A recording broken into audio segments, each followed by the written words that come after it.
பக்த கோடிகள் அனைவருக்கும் என்னுடைய அன்பான வாழ்த்துக்கள். நாளை வியாழக்கிழமை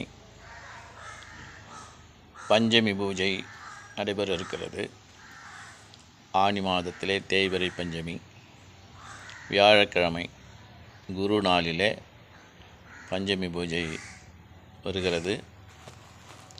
மேயர் நாராயணசாமி நகரிலே அமைந்துள்ள உன்மத்த பைரவருடன் வராகி அன்னைக்கு நாளை மாலை வேள்வி பூஜையுடன் பஞ்சமி பூஜை நடைபெறும் என்பதை அன்புடன் தெரிவித்துக் கொள்கின்றேன். ஆகஸ்ட் மாதம் 18ஆம் தேதி ஞாயிற்றுக்கிழமை காலை 7:30 9 மணி வரையிலே மகா கும்பாபிஷேகம் வாராகி அன்னைக்கு நடைபெற இருக்கிறது என்பதை அன்புடன் தெரிவித்துக் கொள்கின்றேன். வாழ்த்துக்கள்.